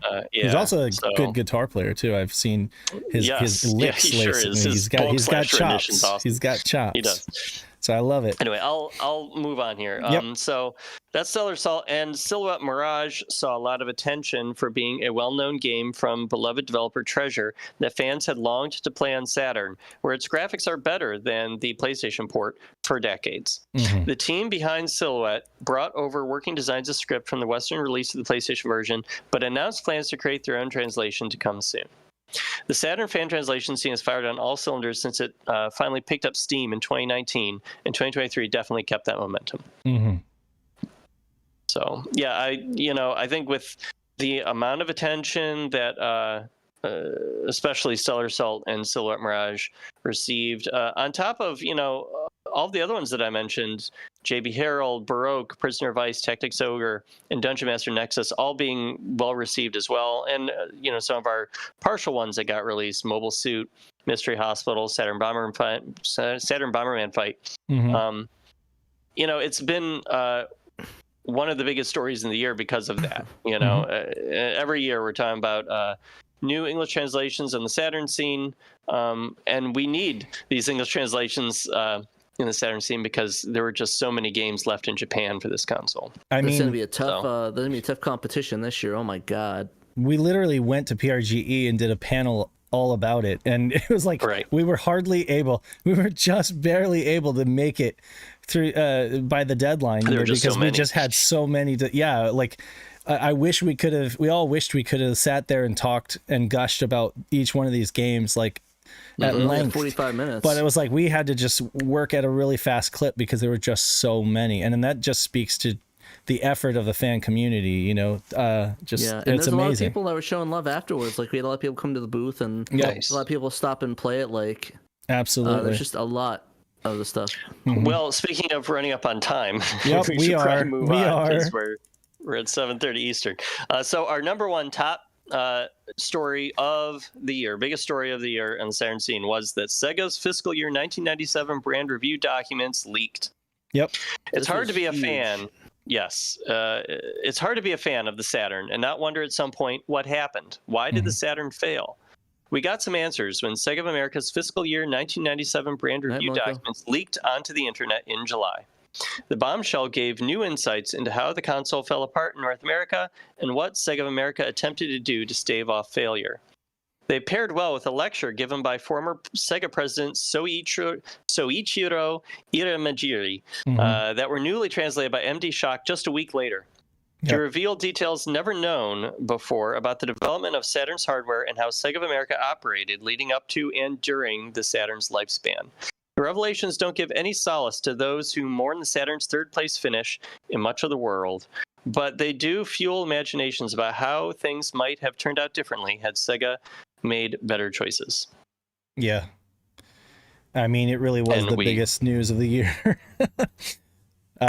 Who could have imagined, you know? Nobody. This is huge. We literally, there's so much content we made about this. It's like a bunch of pandemonium. Huge thanks to Golden Dreamcast for buying this and then like turning around and scanning it for the community and just not I mean that's incredible, you know, because what we've gleaned out of this is just so much. So you know, we have so much more perspective.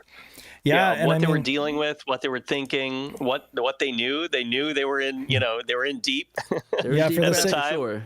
Shouts to Panda. Yep. Shouts. As David Zaney says, shouts to Panda for his, you know, summary of the whole thing and his documentary that he put up. I mean, for the sake of historical accuracy, we better understand what happened, you know, and we can stop repeating and regurgitating all of the misinformation, you know, for so long that just kind of like prevailed in the community. A lot of what we had was, you know, either whatever was loudest, whatever Sega allowed to be said, you know, whatever they were okay with the, you know, again, it was the front facing, it was the forward facing Sega. And we didn't really know what was going on behind the scenes. And the Japanese were, as they typically are, kind of, you know, conservatively quiet, you know, even though they had a lot to you know, probably, I don't know, like be contrary to, you know, like they kind of just allowed Sega of America to say what they wanted to say and kind of spin the story their way and never really spoke up against it, you know. But then, you know, now we know what's what, you know. So it was a great revelation that I think, you know, it still doesn't mean, you know, I think a lot of people took it as like, oh well, you know, so it was Sega of America's fault, right? You know, and of course it just but kind of not too, because as we understand that Sega of Japan was aware of a lot of the stuff that was going on, and they were also doing their books wrong, you know, and they also made several mistakes, you know. There were mistakes on both sides, you know. Mistakes were made essentially, and it wasn't all just Sega of America. I mean, it's not just like being like they were just hapless or stupid, you know. They made some wrong calls, and it bit them, or they were just in a no-win situation, like with how they had to keep a ton of stock in inventory in their warehouses just to get products on shelves at all, just to get retailers to agree to stock Sega games and consoles. Exactly. And then they'd have to buy it all back. So it's like they were just never making profit in that. Yeah. And the thing is that there wasn't really a blueprint to this, because this was like the first like really actual decade of this games industry with Sega. It's like nobody knew, oh, maybe we just stop supporting the old console to support the new one, go all in, versus let's keep supporting old stuff. And that's why you had like a million, like hundreds of thousands of copies of, you know, Sonic the Hedgehog 3 and all these other games, just like nobody knew how to do it. So it's not exactly they did something wrong or they're incorrect. It just was the wrong guess. You know, they bet on you know, they bet on black when it hit red. And while I don't think that we should, oh, go ahead. I was going to say they did overestimate how much demand there would still be for the Genesis leading into 1994 or 95. I don't think they started really realizing that they had screwed up until this fiscal year report, which came out, you know, in the early months of 1996. Yeah, they realized, oh, no one's buying Genesis anymore, and we have a ton of stock sitting around. What are we going to do about it? And even though the bulk of this information, it's kind of a bit on the sad side, a bit on the it's kind of you know, it's not great news. And we're not like dwelling on it so much as I think it has a feeling of retribution to us Saturn fans, because what it does say is that there was nothing wrong with the console itself. You know, there was nothing wrong with the Saturn hardware. And for a lot of that, it's good to understand, and it's good to know that it's like, you know, I mean, we already know that, you know, Saturn was successful in Japan, you know, and it is fundamentally at its core, it is a good, solid console with good games. It's just so many things were done wrong, you know, and unfortunately that can't, it's just the business side. Exactly. You know, it failed. All right. So we had a lot of mileage out of it. Story of the year. We had a lot of mileage. We had so many news stories on it. It's like insane. There's a lot to talk about with it. Yeah. And really, there's still stuff that I'd still like to look into, like, you know, what happened to that football game that was supposed to be there at the Saturn's first Christmas, being developed by, what was it, like Micro Pros or something like that? Right, Micro Pros. You know, can we track down the people who worked on that and ask them, you know, how is that going? Why was it canceled? Why was it going so badly? You know, because they had made a football game, an American football game, on the PC. Right. And I think that's why they were tasked with making one for the Saturn by Sega of America. So it's like, what happened to that? I could probably tell you why. Probably poor support, poor documentation. Support on the things, bunch of delayed developments because they didn't know what they were doing. And feasibility and confusion with the hardware. So it's a story as old as time. It's Beauty and the Beast, except it's just Beast and the more Beast. Yeah. Honorable mentions. Lots of so much news that we have some honorable mentions. We should probably blow through these though pretty quick because we got to wrap it. Yeah, I didn't even have time to link to them. I'll probably add that later. But there have been a lot of Spanish, French, and Portuguese fan translations this year. Non-English translations have just really blown up, mostly because of Kitchen 34, but also a few others. You know, we've had Deep Fear, Resident Evil, Braindead 13, and a bunch of others. They're on the website. I won't list them all. Most recently, though, Soccer Wars did get translated into Portuguese, so that's awesome. Yeah, that is awesome. Check that out. So other stories, Sega revives 5 classic franchises at the Game Awards this year, which isn't like super Saturn related, but I know it has excited a lot of Sega fans. So Shinobi was on Saturn. That's true. And so was Golden Axe in a way. In a way. Yeah. And then in a way, was it Streets of Rage was in a way on there too? Not really. Kinda. Not really. not really in that way, but you know, it's almost in spirit. In spirit. But no, I mean, you know, definitely we're all Sega fans. You know, we all bleed Sega blue, so it's important news to everyone. I'm sure it affects the Mega Drive scene and the Dreamcast fans. Scene. You know? It affects all of us. I mean, if we were SegaBits.com, I think that probably would have been our top story. It would have been our top story of the year, but we are very much Saturn focused, so it makes the honorable mentions list. Yeah, still got to mention it. So other things, Shiro begins its collaboration with the Sega guys, which has been Love it. a lot of It's fun, been amazing. very fruitful. It's been awesome. We got a lot more coming up too with them, and then other people as well, which I'm excited for. Yeah, Good. It's been great, and they're great people. A prominent homebrew 3D survival horror demo was released called Cold Case. It's short but very impressive. I'm sure they'll keep working on it. That should be cool. The FODE was announced, although it never ended up going on sale, I don't think. And that was another ODE, essentially, but it's like an ODE that can be used for lots of different devices, right? It's but still yeah, in development. Still in I actually development. tried looking up some information on it for this article because I'm like, whatever happened to the FODE? And like, there's just literally been nothing about it since the summer. So yeah, to be fair, I don't know what's going on with it. I don't know how I feel about that. It's going to be a hard buy when that drops. That's for sure. Yeah. The Retrobit finally releases its analog Saturn controller and shows off a Dreamcast controller. It's I think with it coming at the end of the year and being a little bit underwhelming in the implementation on the actual Saturn, it made it kind of drop off into the honorable mentions instead of being a top 10 story. Saturn tribute releases, Saturn games released on modern consoles from City Connection. Those included Metal Black, Bust Move 2 and 3, and Batsugun this year. And then they announced Assault Suit Leidos 2, which is coming early next year. So that's always cool. Quite a bit less on the way of moderns releases of old Saturn games this year versus last year. Last year it was like a top 10 story. We got so many.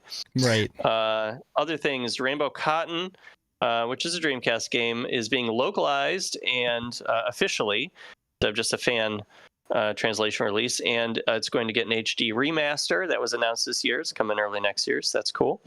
Lots of Saturn Online developments this year. Shiro, of course, bought 2 cases of X-Band cartridges we're going to resale for at cost to Patreon patrons first pretty soon here. That's happening soon in the new year. Yep. And then also Night of Dragon did a partial translation of Saturn Online game Shadows of the Tusk. And we've also had tournaments this year for Decathlete, Sega Rally, and Virtualon online tournaments. So shouts that's to Double been Dime super cool too for organizing those. Yeah, which I think Virtualon has like just a match or 2 left in that tournament, so it's almost wrapped up. Daytona Netlink Edition is apparently based on Circuit Edition, which after a little research by me and testing it and seeing some of the similarities. And then, of course, Shining Force artist Tamaki Yoshitaka died this year, so that was sad news, but notable. So that's what we've got for our biggest stories this year, and lots happened this year for the Saturn. I'm sure lots will happen next year too. Community keeps growing. 2024 going to be the year of Saturn.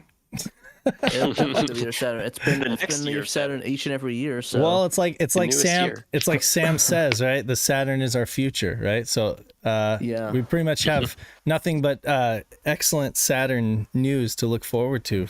We'll have to ask Sam himself. Yes. Sam, that's right. Is this the year of the Saturn? He's the official declarer of year of Saturn. So if he says it's the year of Saturn again, that's right. That's it. It means it's year of Saturn. He is the be all end all. So no pressure, Sam. No pressure. Yeah, no pressure. Flo Quinn says, "I remember in 2019 was the year of the Saturn." Yeah, isn't that funny? I know. It's isn't just that grown funny? more and more ever since. So it's awesome. Absolutely. So with that, I should probably read off our Patreon supporters.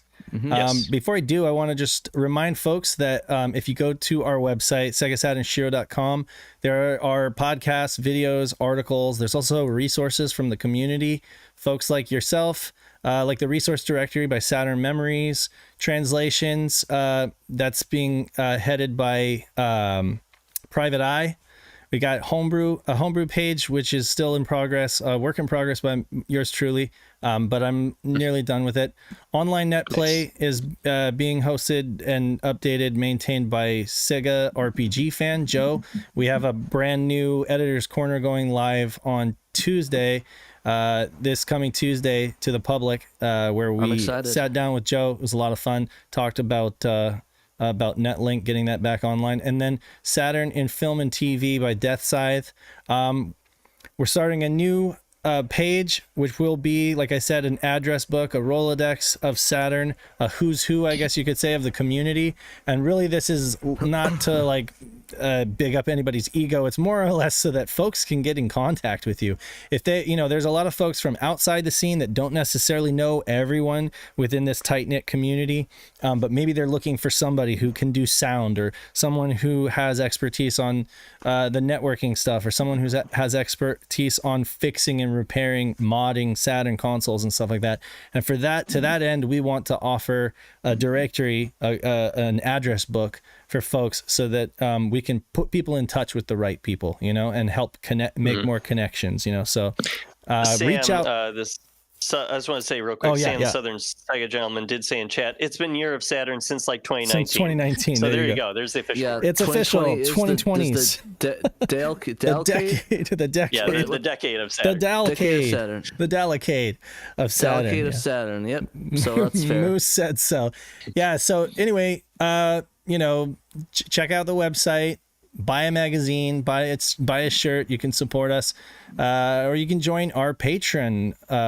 You can join our Patreon and become a supporter, a backer, get some cool stuff. Get some kisses and hugs. And one of the things you'll get is we will read your name on live air, which I'm about to do right now. We've got K, A Murder of Crows. These are everybody who supports us at the $10 and up level. I'm reading their names right now. K, A Murder of Crows, Blue Moon 95, Brock the Archivist, Casual Seth, Cerulean, Chris Piper, Pipe Dreams Games, Chris 1997 XX, Daniel Fredrickson, David Zaney here in the chat with us, Derek Pascarella A-Team, Emerald Nova, Fat Drunk Friend Otaku, Gem Clasher Rank, Ian Keg, Johannes Fetz, Mr. Joe Engine, Justin, Memphis, Michael Sabag, Nate Lawrence, Normal Guy, Newt Rageous, Robert Ramsey, Nudie, Robert Ramsey, Rowan Dinked, Sega Steve, Shadow Mask, Stone Man, Tanuki Trev, What Is This, and Young Money Swee. Thank you to all of you guys for supporting us at the $10 and up level. Thank you. You can get your name shouted out live on the show if you do the same. If you can't do that, you can always support us at like $1, $3. What are our tiers, Pat? You know better than I. $1, $3, I think $5, $10, right? And those will get you access to our insider chat in the Discord. On Discord. The $3 and up early. Okay, $3 and up will. Early access to content on the Patreon feed. So like everybody's who's a patron supporter has already been listening to the Sega RPG fan Netlink episode. Also, for folks who are patrons, you guys can put your name down on our interest list for the Netlink packages that will be going out in the new year soon. So I got the tiers wrong. It's $1, $3, $10, and $20. My bad. Gotcha. Okay, $1. Sorry, I'm a little bit. Okay. Yeah, no, it's okay. You're under the weather. We understand. We know. Honestly, I didn't want to thank everybody. We've been getting like 50 to 60 regular listeners each and every cast. Yeah. Like on the reg. I just want to thank everyone so much for that. That's massive to us. We used to get like 20 or 30, and now it's like up to double that number. So I just want to thank everybody that's been watching us religiously like that, and having 60 regular listeners. That's amazing. We're getting like 1,000 listeners to each podcast. It's amazing. And also, I can't thank you guys enough. Thanks to isn't that crazy? Like our latest live cast, like Shiro show that you uploaded, Pat, to the Podbean. Yeah. Got like crazy downloads, like 1,800 or something crazy. Yeah, it was like a lot. The heck? Like, yeah, it got a lot. And I was just like, what happened? What did we talk about? I don't know. For some reason, maybe it just hit the algorithm and people were getting updates in their podcast apps or whatever. But yeah, like a lot of people are downloading like the latest live shows. Yeah, so it's cool. Did we get last week's about to explode? Because I don't think we have a post on the website about last week's Shiro show. Oh, no, I've been understandably busy. Yeah, understandably busy. Shouts also... hoping to get that done. We'll see how I feel. Hopefully not in a coma tomorrow, and I'll do that real quick. Okay. Also, shouts to our YouTube mods, Pudgy Bunny, David Zaney, Shadow Mask. We love you guys, and thank you for Pudgy Bunny's also the producer for Dan over there. Yeah, she is. And she's my producer. She gets the dinner done. And yeah, we had turkey today. It was delicious. Nice. But yeah, no, thanks to all you guys for helping make the show go. And anything else we want to add before we just let Pat go to sleep? He's gonna go. Yeah, happy New Year, everybody. Have a great New Year's Eve, everybody. Thank you. Here's to another year of Saturn. Yes. I have a water bottle because I can't. Here's drink to the decade. Right now. Here is the decade of Saturn. The decade of Saturn. Hopefully a millennia Saturn. The decade of Saturn continues next year in 2024. We'll see you in 2024, everybody. Yep. Until next time, this has been SaturnDave, Danthrax, TraynoCo, reminding you that you must play your Sega Saturn, and we will catch you next time. Happy New Year, folks. See ya. Bye.